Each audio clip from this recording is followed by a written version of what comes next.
और इसी पर हम चर्चा करेंगे। खास मेहमान हमारे साथ जुड़ चुके हैं। मुश्तबा जैदी साहब हमारे साथ जुड़ गए हैं जो कि मिडिल ईस्ट एक्सपर्ट हैं, और अहमद अयाज साहब भी जुड़ गए हैं जो कि पॉलिटिकल एनालिस्ट हैं। आप दोनों का बहुत इस्तकबाल है सलाम टीवी में। और मुश्तबा जैदी साहब, पहले आप ही के पास में आना चाहूंगी कि अमेरिका लगातार धमकियां पे धमकियां दे रहा था, लेकिन आखिरकार उसे घुटने टेकने पड़े हैं। सीज फायर हो गया है। ये बिल्कुल सीज फायर हो गया है और ये डोनाल्ड ट्रंप के लिए एक फेस सेविंग एग्जिट वाला मामला था। उनकी जो धमकी थी वो अब ये लग रहा है कि फेस सेविंग एग्जिट के लिए वो ढूंढ रहे थे ताकि उनकी अपनी जो बची हुई साख है वो भी रह जाए और जो है जंग भी रुक जाए। तो वही हुआ है, बैकडोर डिप्लोमेसी जारी थी, जबकि कई दूसरे वेस्टर्न चैनलों पे ये कहा जा रहा था कि अमेरिकी खासतौर पे चैनलों पे कहा जा रहा था कि ईरान जो है डिप्लोमेसी के दरवाजे बंद कर दिया है। बट फौरी फॉरेन मिनिस्ट्री से बयान आया कि हम बातचीत हमारी जारी है। तो बताना यह है कि आज इतने 40-45 दिन में जो 40 दिन का जो माहौल रहा है, खासतौर पे पिछले 40 दिन में, वो जाके आज शायद आने वाले दिनों में एक अच्छे रुख जो है जो खिता ले सकता है। मगर जो गारंटी वाला मामला है वो गारंटी कौन लेगा, कैसा लेगा, इसीलिए कि डोनाल्ड ट्रंप की जो पॉलिसी रही है कि बातचीत करो और धोखा दो, तो ये क्या हमेशा वैसी रहेगी जब तक, खासतौर पे डोनाल्ड ट्रंप रहेंगे, जब तक ये पॉलिसी रहेगी वो तो आने वाला वक्त बताएगा। मगर जो ईरान ने अपनी साबित कदमी दिखाई है वहां पे, अपना जो मजबूत इरादे दिखाए हैं, भले वो अवाम हो, फौज हो या जो हुकूमती इदारे हो, वो आज पूरी दुनिया ने देखा है। पूरी दुनिया अचंभे में है कि इसने इतने बड़े लोग, एक लीडर जाता है तो कंट्री पूरी केओस में आ जाती है, अफरा तफरी में आ जाती है। मगर वहां पे ईरानी हुकूमत और अवाम का को सलाम है कि उन्होंने जो है दुनिया की सबसे बड़ी ताकत से जो है अपना लोहा मनवाया। और आज डोनाल्ड ट्रंप जो 10 पॉइंट का जो उनका जो एजेंडा है उस पे उनको मजबूर किया कि ईरान के ये शराइत को वो एक्सेप्ट करे। और ये बड़ी कामयाबी है ईरान के लिए और उनके एलाइज के लिए, खासतौर पे फलस्तीन के हमास हो या हिजबुल्लाह हो या हुती जो है उनके लिए। जी बिल्कुल। अहमद अयाज साहब, आप किस तरह से देख रहे हैं सीज फायर जो अब ट्रंप मान गए हैं आसानी से? आपको लगता है क्या वाकई वो इन शर्तों को मानेंगे, या फिर कुछ और चीजें भी हमें आने वाले दिनों में देखने को मिल सकती हैं? ये कोई स्ट्रैटेजी हो सकती है? नहीं लग रहा है कोई ज्यादा इसमें स्ट्रेटजी की बात होगी। हालांकि उस चीज से भी इनकार नहीं किया जा सकता कि दोनों चीजों की पॉसिबिलिटी हो सकती है, लेकिन मेरा मानना है कि ये शायद स्ट्रेटजी नहीं है, बल्कि सचमुच इससे एग्जिट होने की बात है। उसका यही एक वजह है, ये जो वार इसराइल इसकी अमेरिका की तरफ से सामने आया, इसकी कोई डायरेक्टली ईरान के साथ कोई ऐसा इशू नहीं था कि जिसे अमेरिका कोई खतरा था डायरेक्ट ईरान से। अगर वो ये कहते कि हमारा न्यूक्लियर इश्यूज का मामला है, तो उसके लिए वहाँ के सुप्रीम लीडर ने क्लियर पहले ही करा था कि ये हमारे इस्लामिक प्रिंसिपल्स के खिलाफ है, इसलिए हम इसकी जानिब नहीं जाएंगे, तो सो एक क्लियर बात हो चुकी थी। अब नहीं लग रहा था कि कोई खास वजह है, कोई मेरिट है अमेरिका के लिए कि वो ऐसी जारी है ईरान पर कर दे। इसको ग्लोबली भी शायद एक्सेप्ट नहीं किया गया, जिसकी वजह से ग्लोब में भी बड़ी दिक्कतें आई। मिडल ईस्ट में काफी अमेरिका के ऊपर डैमेजेस हो गए, उनके इंस्टॉलेशंस, उनके बेसिस पर। और अमेरिका की इमेज भी ग्लोबली शायद कम दिखती नजर आ रही है ट्रंप के चलते। तो इससे ये और भी एक बात सामने आने के अंदेशे हैं कि इंटरनली भी अमेरिका के अंदर भी, क्योंकि वो एनलाइटेड कौम है, एक अच्छी सोसाइटी है, तो वो भी शायद ये समझ रहे थे कि ये ट्रंप जो किए शायद सही नहीं किए, तो इसलिए वो एक इशू बनने का, एक डिसेंट होने का चांस है। तो इसलिए एक तो ये सारी चीजें, और दूसरा ट्रंप की इंस्टेबिलिटी, और इसको कहेंगे ना कि कोई स्ट्रेटजिकल होना जी जी। कोई किसी डिसीजन में कोई स्ट्रेटजी के साथ चलना, वो ट्रंप में आज तक नहीं दिखा। ये नहीं, ईरान अभी रिसेंटली जो हो रहा है, इससे पहले भी मुझे याद है 2019 में भी कोई इशू था, तो वहां भी ये बात आई थी, उस टाइम भी हमने ये बात करी थी कि इस पर निर्भर करना, इसके डिसीजंस पर कायम रहना, कोई उसका कोई भरोसा नहीं है। कभी सुबह एक बात कर सकता है, शाम को दूसरी बात होगी, और आज और एक डिसीजन होगा तो दूसरे दिन कोई दूसरा डिसीजन होगा।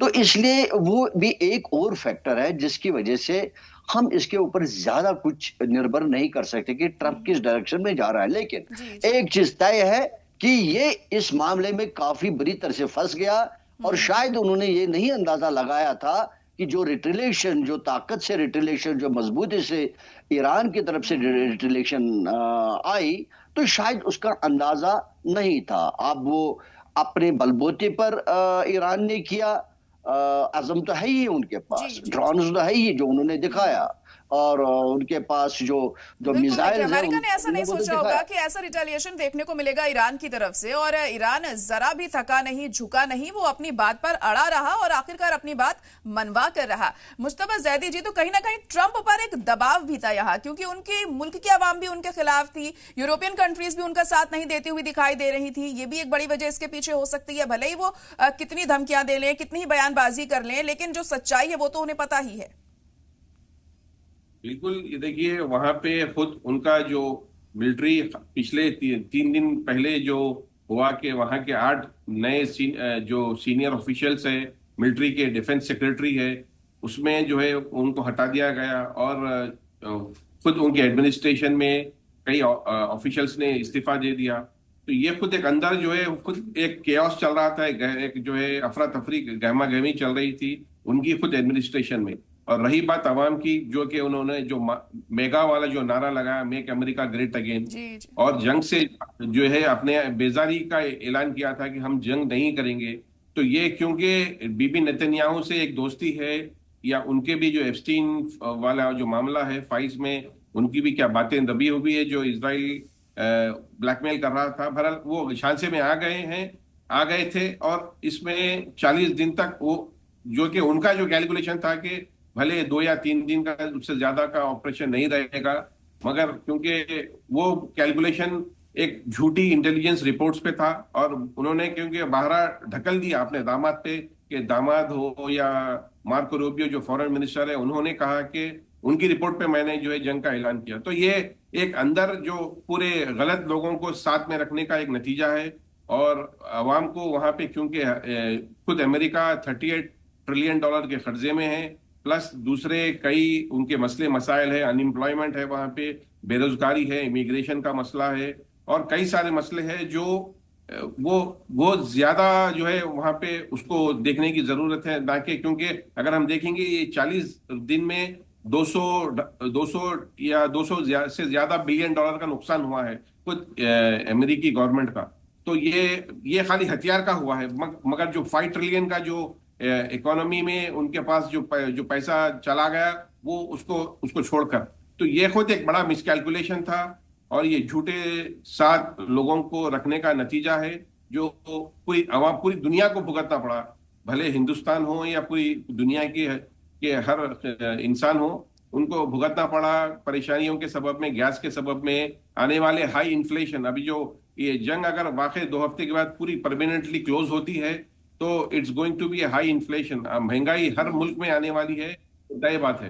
तो ये जो है एक गलत मिसकैलकुलेशन था डोनाल्ड ट्रंप की हुकूमत की जानिब से। जी जी बिल्कुल।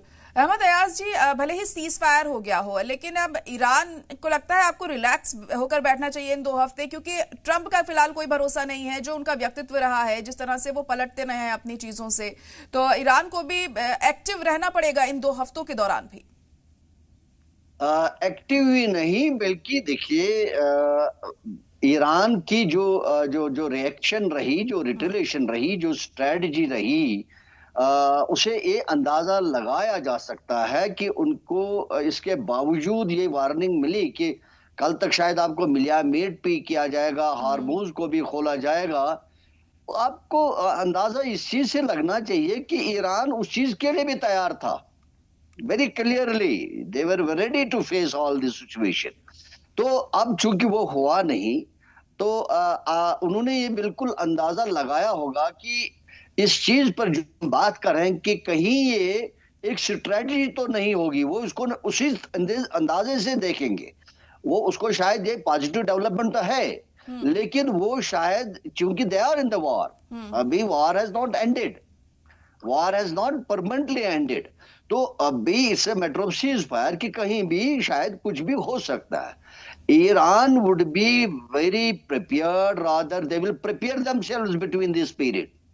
वो अमेरिका से ज्यादा अपने आप को रिएक्टिवेट करेंगे और रिकैपिटलाइज जो भी उनका कहीं कुछ कमियां होंगे वो उन कमियों को पूरा करेंगे।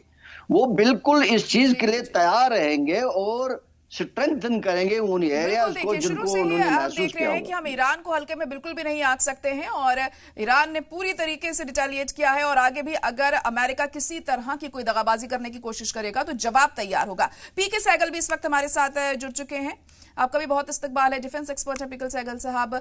पीके सहगल जी, आपसे भी यही जानना चाहेंगे, जिस तरह से अब सीज फायर हो गया है, अब आगे क्या? जिस तरह से चीजें बढ़ रही थी, दिक्कतें पेश आ रही थी, पूरी दुनिया पर इस जंग का असर पड़ रहा था, अब सीज फायर के बाद क्या हालात बन सकते हैं? देखो, सीज फायर के बाद सबसे पहले तो बड़ी खुशी की लहर उठ पड़ी दुनिया में। एक किस्म से शांति की जीत है, इंसानियत की जीत है, और कुछ पैमाने पर दुनिया की जीत है। साफ तौर पे ये युद्ध जो है पूरी दुनिया के लिए बहुत ही हानिकारक था, इसराइल के लिए हानिकारक था, अमेरिका के लिए हानिकारक था, मिडिल ईस्ट की कंट्रीज के लिए बहुत ही ज्यादा विनाश हुआ है। और साफ तौर पे कहा जा रहा है कि ये एटलीस्ट 15 दिन के लिए तो लड़ाई बंद रहेगी। अमेरिका किसी प्रकार से इसको ही धोखा नहीं देगा, 2 बार तो पहले धोखा दे चुका है, लेकिन इस समय बहुत जबरदस्त दबाव है अमेरिका के ऊपर, उनके एलाइज के माध्यम से और उनकी अपनी पॉपुलेशन के माध्यम से। साफ तौर पे लोग वहां ये भी कह रहे हैं कि आर्टिकल 25 का इस्तेमाल करके जेडी वांस जो है, जो वाइस प्रेसिडेंट और मेजोरिटी ऑफ कैबिनेट, उनको डिक्लेयर करें कि अपना संतुलन खो चुके हैं और उनको हटाया जाए। और अगर ये डिसीजन पास हो जाती है तो फिर 2/3 मेजोरिटी कांग्रेस की, उनको हटाया जा सकता है।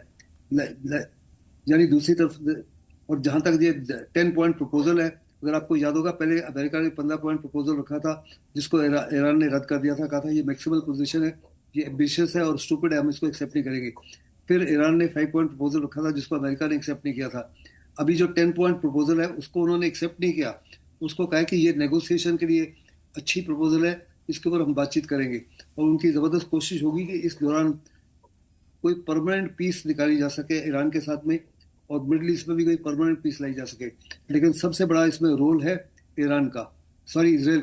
जहाँ इजराइल का ताल्लुक है, इजराइल तो ये लड़ाई बंद नहीं करना चाहता था।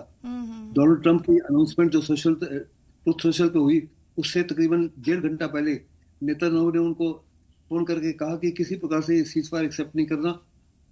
इसके बावजूद के ऊपर प्रेशर है कि ये अमेरिका के लिए और इजराइल के अच्छा नहीं होगा, लेकिन उसको नजरअंदाज किया डोनाल्ड ट्रंप ने, क्योंकि उनके ऊपर जबरदस्त दबाव था, इतना जबरदस्त दबाव था कि उसको एक्सेप्ट, उनको साफ तौर पर नजर आ रहा था कि वो मिड टर्म इलेक्शन में कंप्लीटली वाइप आउट हो सकते हैं। रिपब्लिकन सेनेट को, हाउस ऑफ रिप्रेजेंटेटिव में मेजोरिटी खो सकते हैं, और यहाँ तक कि डोनाल्ड ट्रंप इम्पीच भी हो सकते हैं। ऐसे में उन्होंने ये जो एक्सेप्ट किया पीस, इसमें स्टेट ऑफ हरमुज को खुला रखा जाएगा। ईरान ने साफ तौर पे कहा कि इसको खुला रखा जाएगा, लेकिन जो कुछ टेक्निकल कंस्ट्रेंट्स है, डिफिकल्टीज, उनको एक्सेप्ट करना पड़ेगा, और साथ में ईरानियन आर्मी के साथ कोऑर्डिनेशन करना पड़ेगा।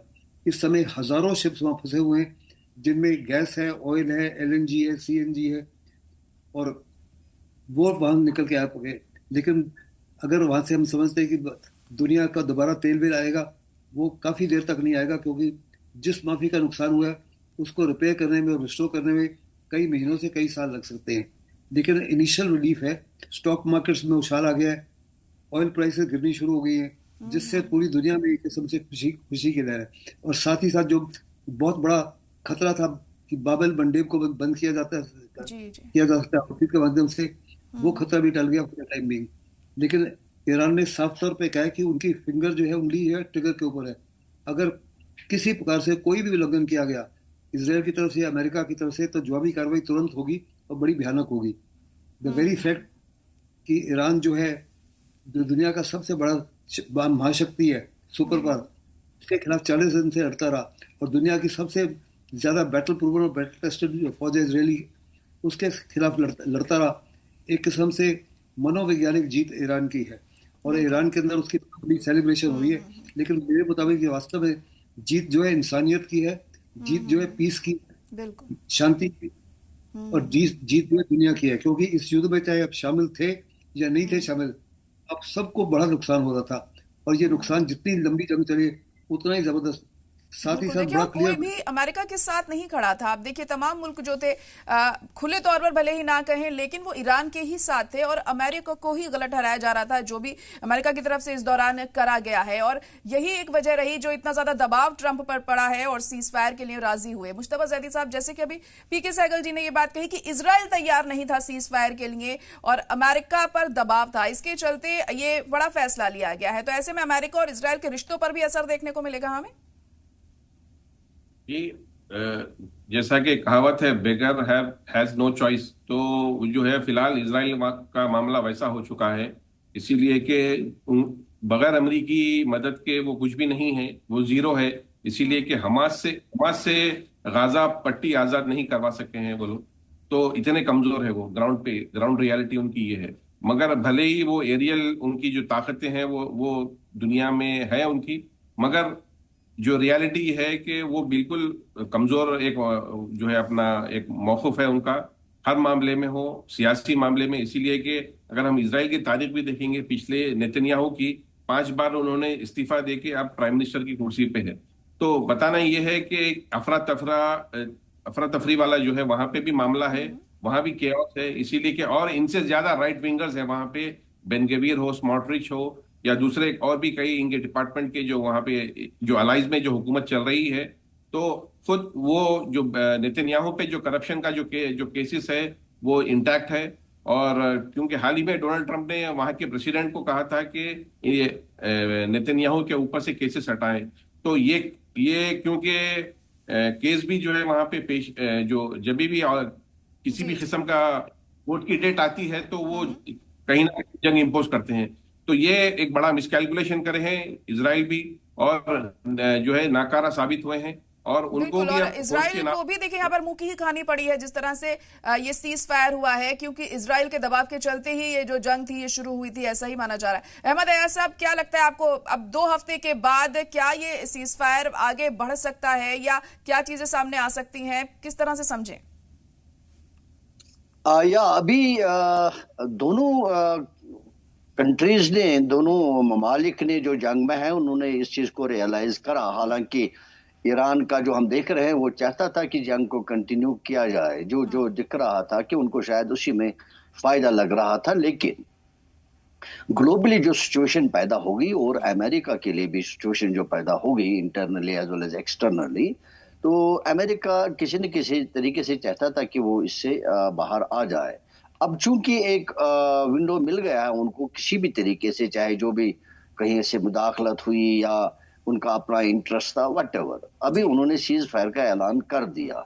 तो लग रहा है कि सीज फायर को आगे बढ़ाने की कोशिश की जाएगी, न कि इसको वापस जंग में बदल दिया जाएगा।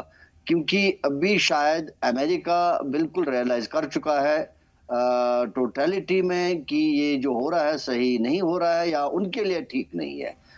बेशक ईरान के लिए ठीक हो ना हो, हालांकि जंग किसी के लिए भी ठीक नहीं है, चाहे कोई जीतता भी है। अब चूंकि इसमें किसी की कोई जीत का सवाल ही नहीं है अभी तक जहां तक है। अलबत्ता अमेरिका के लिए यह हार है इस लिहाज से कि जो रिटेलिएशन ईरान ने दिखाई, जो इनवे की हालात बनते हैं 15 दिन बाद ये कंटिन्यू रहता है या फिर क्या चीजें सामने आती हैं, वक्त के साथ साफ होगा। फिलहाल मुश्तबा ज़ैदी जी, एक रिएक्शन आपसे भी लेना चाहूंगी आखिरी। अब देखिए, अब आने वाले दिनों में तो ये रहेगा कि अगर सीज फायर जो है रुक जाता है तो पूरा जो खिता है, खासतौर पे पूरा जो जीसीसी वाले मुल्क है जिनका भी नुकसान हुआ है, वो फिर दोबारा रीबिल्ड करें और अपने आप में जो है मुहासेबा करें कि कौन दोस्त है और कौन दुश्मन है, कौन पड़ोसी है, कौन सच्चा दोस्त हो सकता है। इसीलिए कि ईरान ने बारहा कहा है कि अपनी दोस्ती, हम पड़ोसी हैं, हम खुद अपनी सिक्योरिटी जो है एक दूसरे की देख सकते हैं। मगर क्योंकि अमेरिका के बातें रहे हैं तारीख भर में इजराइल से जो है दोस्ती की जो बातें थी वो पूरी झूठ, लोगों के सामने झूठी साबित हो गई है। और अब चाहिए कि एज बीइंग ए नेबर्स वो पीसफुली को करे बिल्कुल और जो है पीसफुली आगे बढ़ना चाहिए। उम्मीद भी हम यही करते हैं। पीके सहगल जी, आप किस तरह से मुस्तकबिल देख रहे हैं अभी हालात का? देखो, जहाँ तक सीज फायर का ताल्लुक है, मेरे मुताबिक अमेरिका और ईरान चाहेंगे कि सीज फायर एक्सटेंड हो। जहाँ तक इसराइल का ताल्लुक है, Israel is critically dependent on America. उसको रीफिलिंग अमेरिका से मिलती है। उस रीफिलिंग के बिना बिना वो ईरान के ऊपर हवाई हमला नहीं कर सकता। और उसको असला और मिसाइलें भी अमेरिका से मिलती हैं। अगर अमेरिका ने उसको असला और मिसाइल देना बंद कर दिया तो यकीनन इसराइल के पास कोई ऑल्टरनेटिव नहीं होगा बट टू एक्सेप्ट इट। और साथ ही साथ अमेरिका के अंदर जो पॉपुलेशन है वो कम्प्लीटली अगेंस्ट इसराइल होनी शुरू हो गई है। यहाँ तक कि इतने बड़े पैमाने पर अगेंस्ट होना शुरू हो गए कि वास्तव में वो कह रहे हैं कि इसराइल के साथ रिश्ते नाते को भी बंद किया जाए। अगर आप देखो तो बहुत सारी दुनिया जो है इसराइल के खिलाफ हो चुकी है। ऐसे में इसराइल के पास कोई ऑप्शन नहीं है but to ensure that the cease fire is not violated. लेकिन फिर भी बड़ा क्वेश्चन मार्क है, क्या इसराइल वास्तव में सीज फायर को एक्सेप्ट करेगा या वायलेट करेगा। बिल्कुल, अब कहीं ना कहीं कहा जा सकता है अमेरिका को भी ये बात समझ में आ रही है कि वो जो चाहता है वो नहीं हो सकता है। और ईरान ने जिस तरह से उसे झुका दिया है तो जाहिर तौर पर कहीं ना कहीं वो यहाँ पर हारता हुआ और घुटने टेकता हुआ दिखाई दिया। फिलहाल आप सभी का बहुत शुक्रिया हमारे साथ जुड़ने के लिए।